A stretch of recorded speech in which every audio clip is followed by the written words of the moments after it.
नमस्कार विद्यार्थी मित्रांनो, मागच्या लेक्चरमध्ये आपण स्टेट्स ऑफ मॅटर हा पॉईंट घेतला आहे. त्याच्यामध्ये 3 स्टेट ज्या आहेत मॅटरच्या, सॉलिड, लिक्विड आणि गॅसेस, याबद्दल आपण माहिती घेतली. त्याच्यानंतर त्याच पेजवर, पेज नंबर 2वर कॅन यू टेल असा तुम्हाला क्वेश्चन विचारलेला आहे. Classify the followings as element and compound. खाली दिलेले जे 6-7 कंपाऊंडची आणि एलिमेंट्सची नावं दिलेली आहेत तुम्हाला. त्याच्यात तुम्हाला क्लासिफिकेशन करायचं आहे, कोणतं दिलेलं एक्झाम्पल एलिमेंट आहे आणि कोणता कंपाऊंड आहे. त्याच्यात आहे number 1 mercuric oxide. Mercuric oxide म्हणजे HgO. HgO हा सिंगल एलिमेंट नाही, 2 एलिमेंटचं कॉम्बिनेशन आहे, म्हणून तो कंपाऊंड आहे. हेलियम गॅस म्हणजे He, तो एलिमेंट आहे. वॉटर H2O हा कंपाऊंड आहे. टेबल सॉल्ट म्हणजे आपला कॉमन सॉल्ट ज्याला म्हणतो आपण, सोडियम क्लोराईड, त्याचा फॉर्म्युला NaCl, तो सुद्धा कंपाऊंड आहे. आयोडीन हा का आहे, एलिमेंट आहे. मर्क्युरी एलिमेंट आहे. ऑक्सिजन एलिमेंट आहे आणि नायट्रोजन हा एलिमेंट आहे.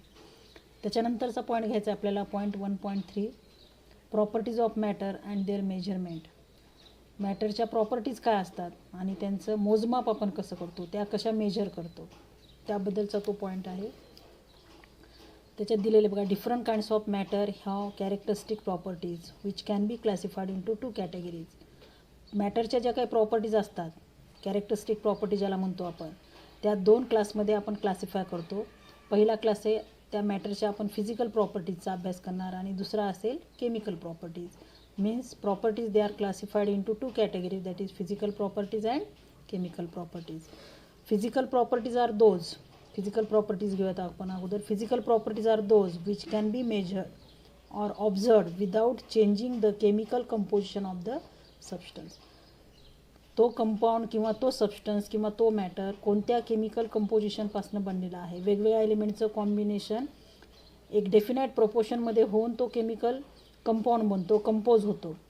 पण फिजिकल प्रॉपर्टीज ह्या अशा प्रॉपर्टीज आहेत which can be measured or observed without changing the chemical composition of the substance.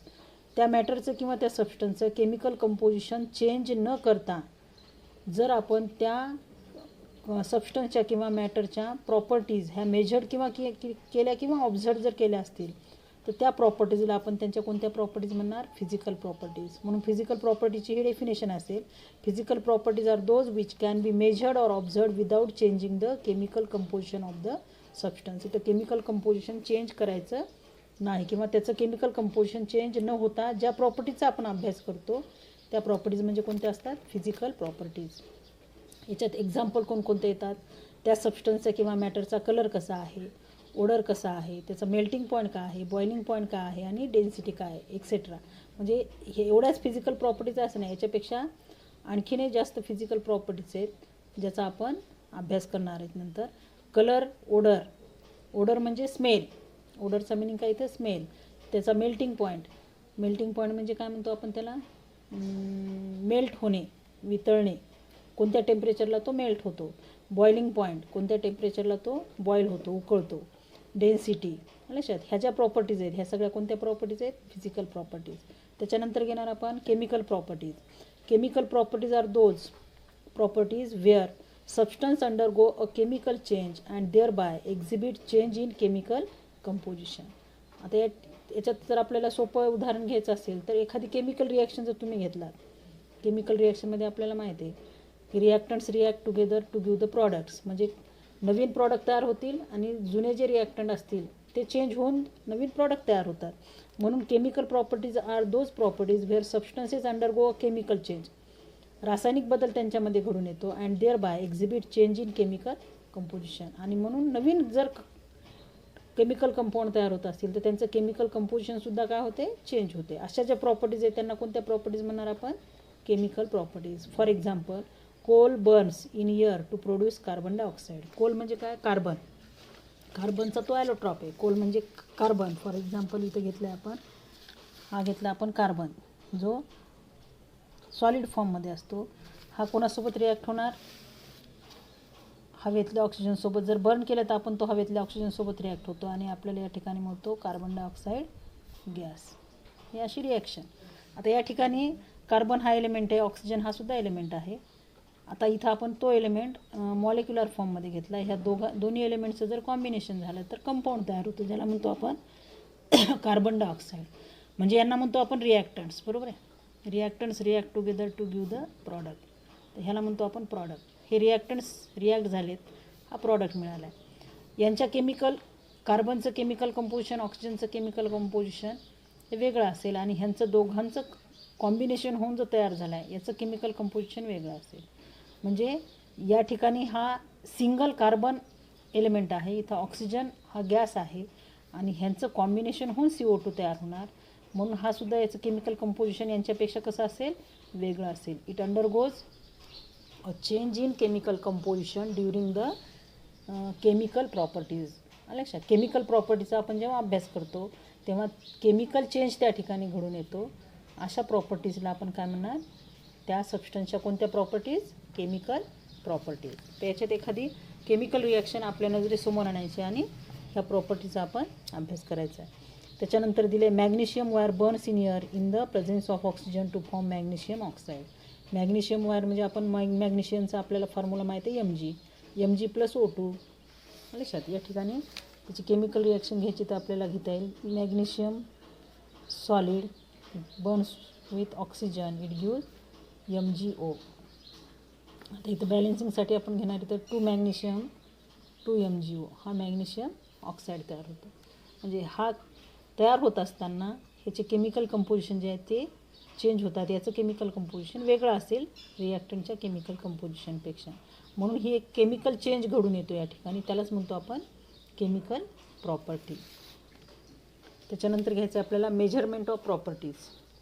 ह्या ज्या प्रॉपर्टीज आहेत वेगवेगळ्या केमिकल फिजिकल ज्या काही प्रॉपर्टीज आहेत त्यांचं मेजरमेंट आपण कसं करतो.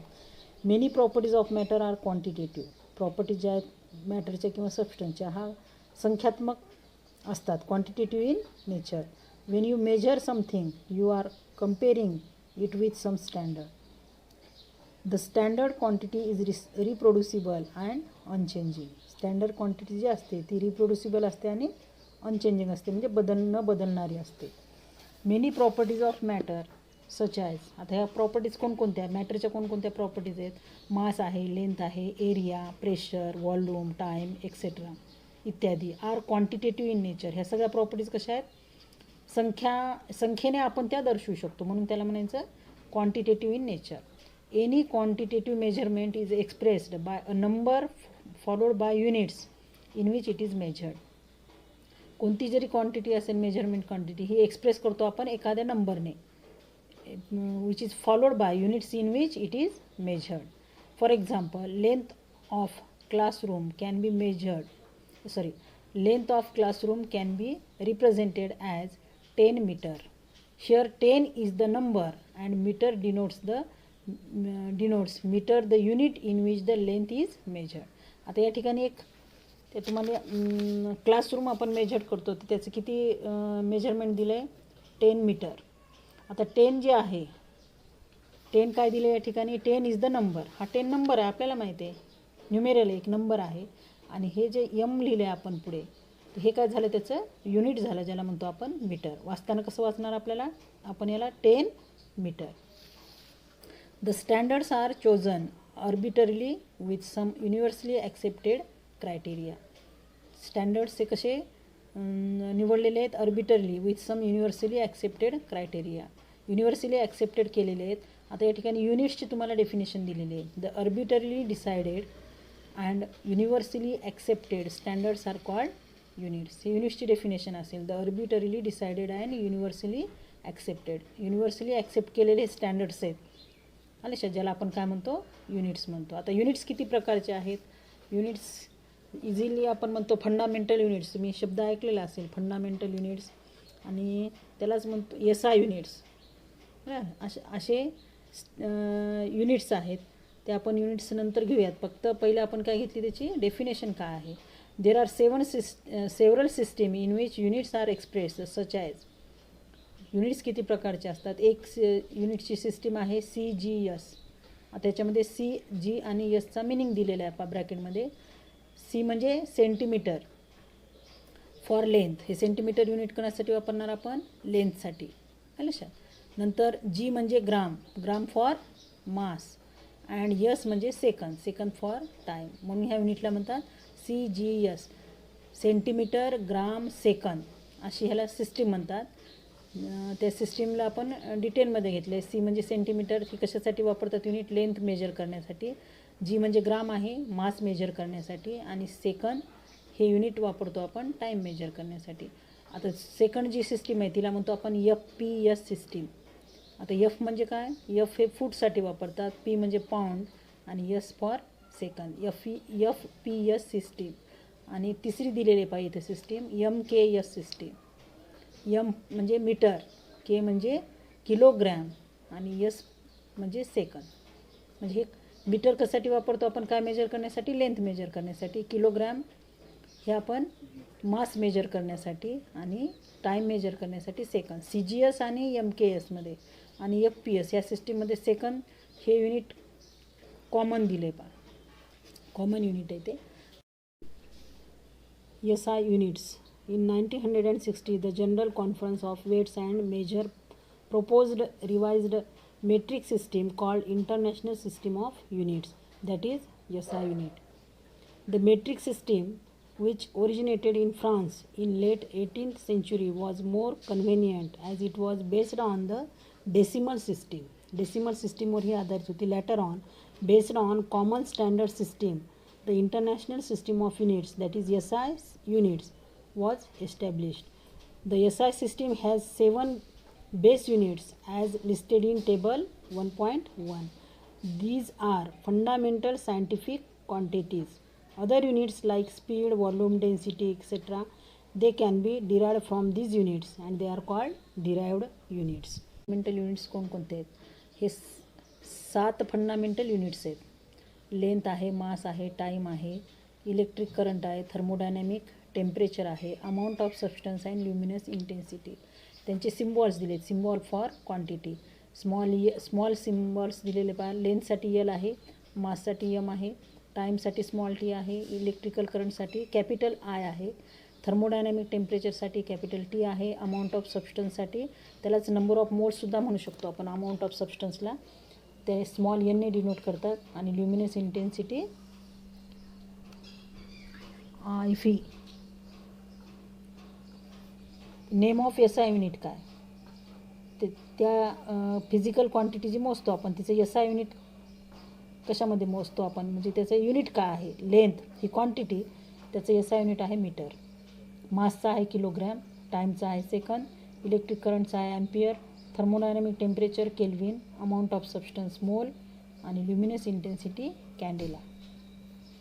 आता ह्या SI युनिट्सचे सिम्बॉल्स दिले त्या ठिकाणी. मीटर स्मॉल m, किलोग्रॅम, किलोचं K आणि ग्रॅमचं G, kg, second S, ampere capital A, kelvin capital K, मोलचं MOL आणि कॅन्डेलाचं CD. हे असे फिजिकल क्वांटिटी का आहे, त्या क्वांटिटीचा सिम्बॉल का आहे, त्याचं SI युनिट का आहे आणि SI युनिटचा सिम्बॉल का आहे, ते असे आपल्याला ह्या टेबलमध्ये दिले. Table 1.1 SI fundamental units. त्याच्यानंतर ज्या फिजिकल प्रॉपर्टीज आहेत त्या आपण पाहत एकानंतर एक. पहिली आहे बघा मास आणि वेट. फर्स्ट फिजिकल प्रॉपर्टीज कोणती आहे? Mass and weight. We know that matter has mass. प्रत्येक मॅटरला काय असतं? मास असते. So mass is an inherent property of the matter. It has the measure of quantity of matter a body contains. The mass of a body does not vary as its position changes. Mass बॉडीचं change होत नाही जोपर्यंत तिची position change होत नाही. On the other hand, the weight of a body is result of the mass and gravitational attraction. Weight कशाला म्हणतो आपण? वेट म्हणजे weight of a body is a result of, कशाचा रिझल्ट येतो? मास आणि gravitational attraction. The weight of a body varies because the gravitational attraction of the earth for a body varies with the distance from the centre of the earth. पृथ्वीवर वेगवेगळ्या ठिकाणी gravitational attraction किंवा ज्याला म्हणतो आपण gravitational force वेगवेगळा असतो. त्याच्यामुळे त्या बॉडीचं वेट हे काय होते? बदलते.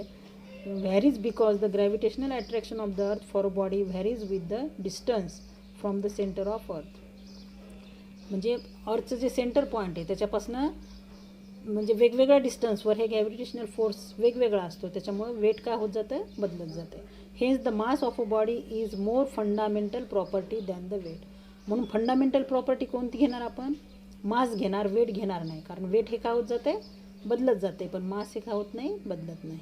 The basic unit of mass in the SI system is the kilogram as given in table 1.1. आणि बेसिक युनिट किंवा SI युनिट जे आहे मासचं, त्याला आपण काय म्हणतो, किलोग्रॅम. त्याचा सिम्बॉल आहे kg. However a fractional quantity gram is used for weighing small quantities of chemicals in the laboratories. Therefore, in terms of gram, it is defined as 1 kg is equal to 1000 gram. Small quantity का कोणती असेल, gram, आणि large quantity असेल kg. तर 1 kg म्हणजे किती gram असेल, 1000 gram. त्यालाच लिहितो आपण 10 to the power 3 gram. 1 kg म्हणजे काय असेल मग, 10 to the power 3 ग्रॅम. त्याच्यानंतर आहे length.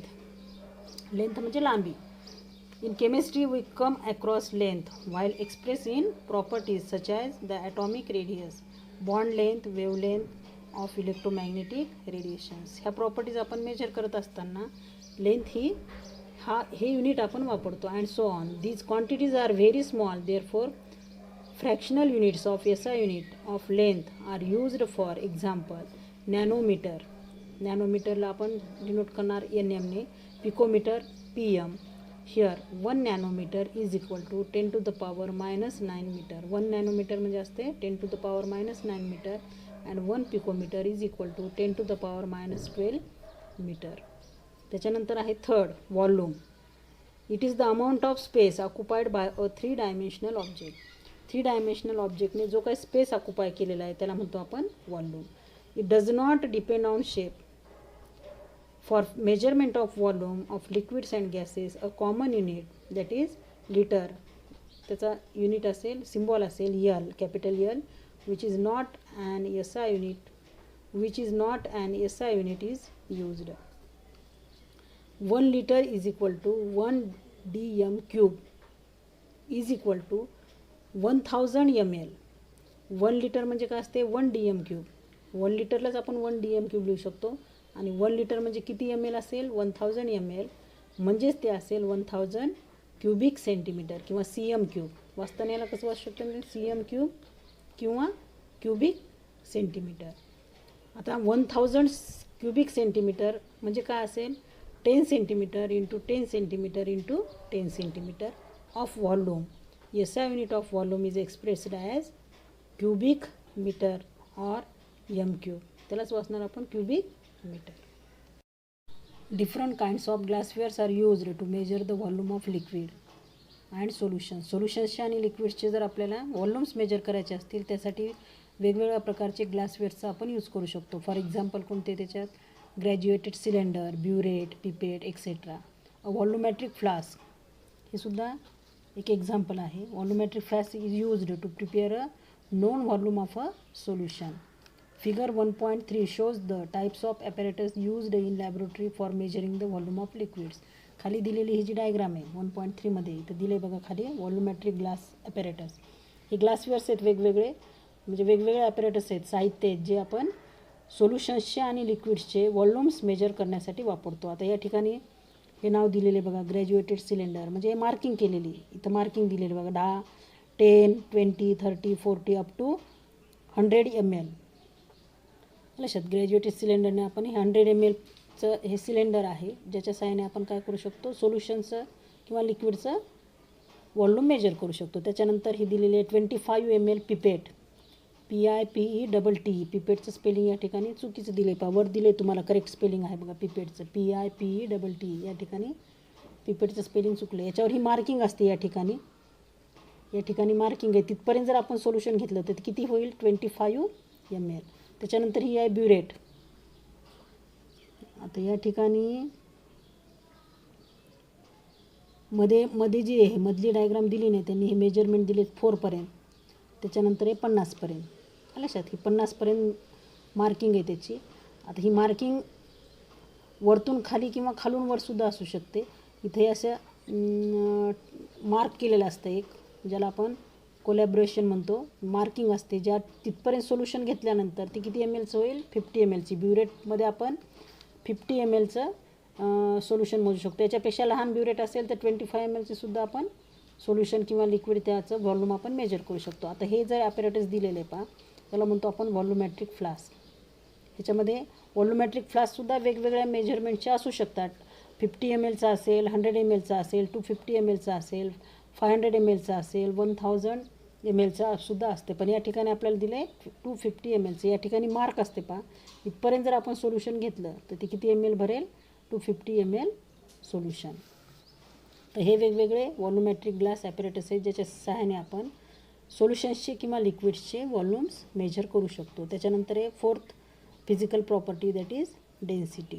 Density of a substance is its mass per unit volume.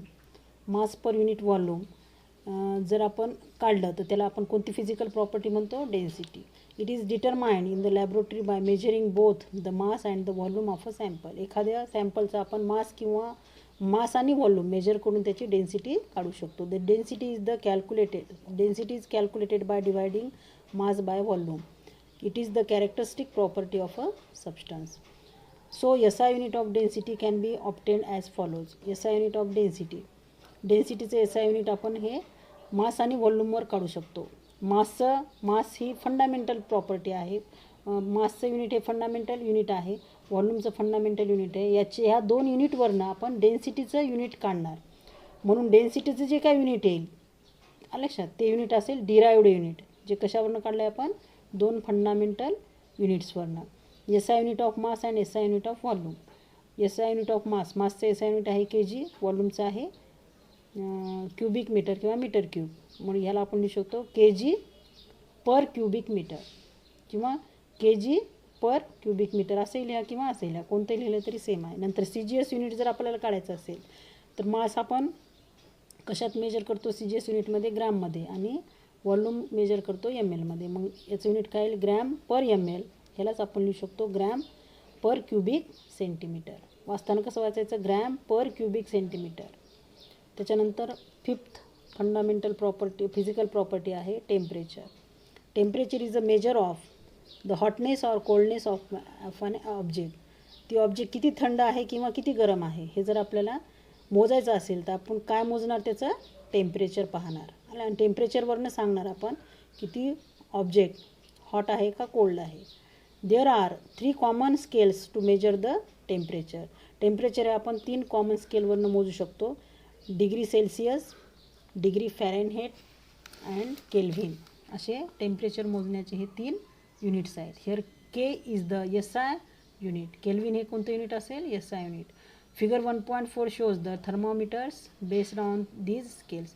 3 प्रकारच्या थर्मोमीटर्स या ठिकाणी तुम्हाला दाखवलेले आहेत डायग्राममध्ये. फिगर 1.4मध्ये thermometers of different temperature scale.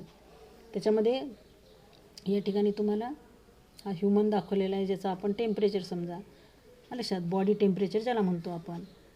नंतर water freezes at sea level असे तुम्हाला डायग्राममध्ये दिलेले पहा, खूप बारीक अक्षर दिलेले आहेत. Water boils at sea level, water boils at sea level, water freezes at sea level, आणि हे दिले डायग्राम तुम्हाला बॉडी टेम्परेचर. याचं बॉडी टेम्परेचर फॅरेनहीटमध्ये दिलेले पहा 96.6 डिग्री फॅरेनहीट आणि डिग्री सेल्सिअसमध्ये दिले 37 डिग्री सेल्सिअस. आता आपण हे डिग्री सेल्सिअसचं फॅरेनहीटमध्ये, फॅरेनहीटचं डिग्री सेल्सिअसमध्ये, डिग्री सेल्सिअसचं केल्विनमध्ये हे आपण त्यांचं मॉडिफिकेशन रूपांतर आपण करू शकतो. ते खाली दिलेले आहे तुम्हाला, नंतर वरती पाहत आहे काय दिलेले आहे ते. Generally the thermometers with Celsius scales are calibrated from 0 degree Celsius to 100 degree Celsius, where these 2 thermometers are respectively the freezing point and the boiling point of water at atmospheric pressure. These are represented on Fahrenheit scale as 32 degree Fahrenheit to 212 Fahrenheit degree Fahrenheit. तर या ठिकाणी बघा kelvin temperature मोजण्यासाठी जे 3 thermometer दिले आहेत, हे केल्विनमध्ये दिलेले, सेल्सिअसमधली आणि ही फॅरेनहीटमधली. The temperature on 2 scales are related to each other by the following relationship. समजा आपल्याला फॅरेनहीट, डिग्री फॅरेनहीटचं रूपांतर आपल्याला डिग्री सेल्सिअस डिग्री फॅरनहीटमध्ये सेल्सिअसचं रूपांतर करायचं असेल, समजा तुम्हाला टेम्परेचर दिले डिग्री सेल्सिअसमध्ये आणि त्याचं रूपांतर करायचं आहे डिग्री फॅरनहीटमध्ये, तर त्याच्यासाठी हा फॉर्म्युला दिला आहे तुम्हाला. Degree Fahrenheit is equal to 9 divided by 5 degree Celsius plus 32. तर या ठिकाणी तुम्हाला एक्झाम्पल जर घ्यायचं असेल, फॉर एक्झाम्पल आपल्याला समजा डिग्री सेल्सिअसमध्ये टेम्परेचर दिलेलं आहे 30 डिग्री सेल्सिअस, बरोबर आहे. 30 डिग्री सेल्सिअस हे तुम्हाला डिग्री सेल्सिअसमध्ये टेम्परेचर दिलेलं आहे आणि त्याचं रूपांतर कशात करायचं आहे तुम्हाला डिग्री फॅरनहीटमध्ये.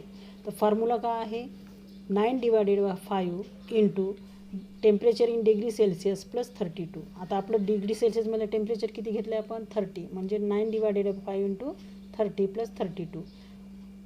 5ने 36ला आपण जर डिवाईड केलं तर किती येते 6, म्हणजे 9 इंटू 6 प्लस 32. 9 इंटू 6 54 प्लस 32 म्हणजे येते 86. म्हणजे 30 डिग्री सेंटीग्रेडचं रूपांतर जर फॅरनहीटमध्ये करायचं असेल तर किती येते ते 86 डिग्री फॅरनहीट.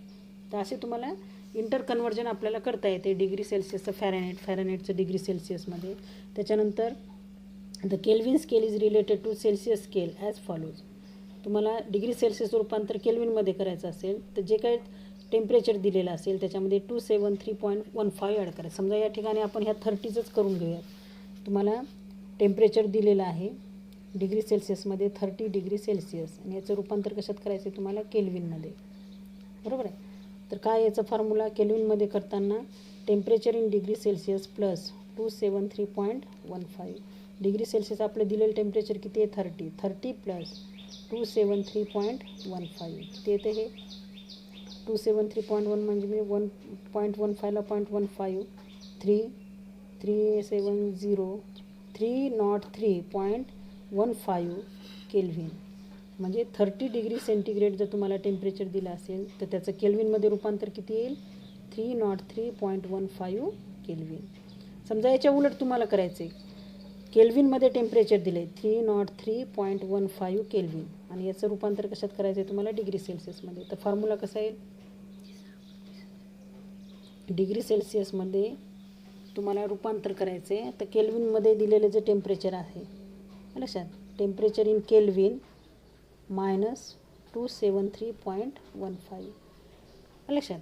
डिग्री सेल्सिअसचं केल्विनमध्ये करायचं असेल तर 273.15 ॲड करायचे आणि डिग्री सेल्सिअसचं केल्विनमध्ये रूपांतर करायचं असेल तर 273.15 मायनस करायचे. म्हणजे आता केल्विनमध्ये टेम्परेचर किती आहे 303.15 त्याच्यातनं 273.15 मायनस करा किती येते टेम्परेचर 30 डिग्री सेल्सिअस, बरोबर आहे.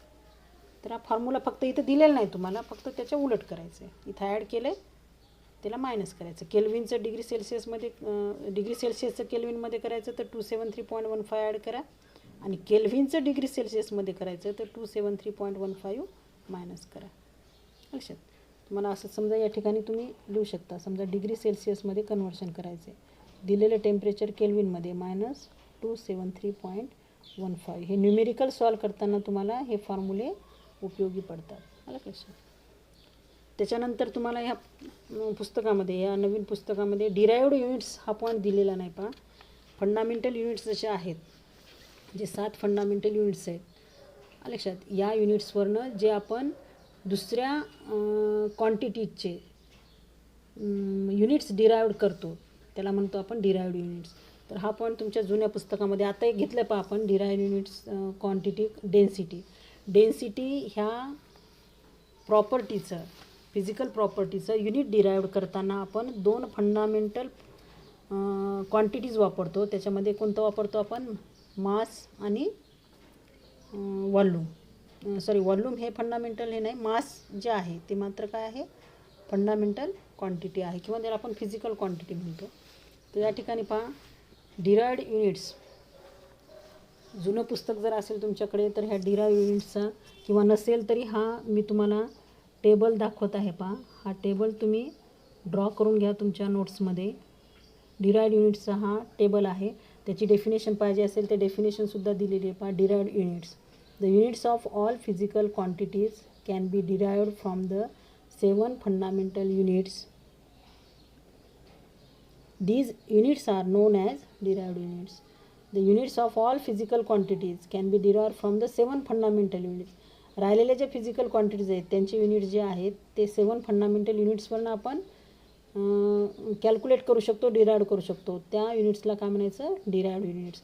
आणि हा टेबल जो आहे याच्यामध्ये वेगवेगळे derived units, quantities, physical quantities आणि त्या कशा त्यांचे युनिट्स डिराईव्ह केलेले आहेत. या ठिकाणी एरिया दिलं आहे, volume, density, velocity, acceleration, force, pressure, electric charge, energy, concentration, electrochemical equivalent आणि हीट कॅपॅसिटी. फॉर एक्झाम्पल आपण डेन्सिटी घेतलं होतं या ठिकाणी.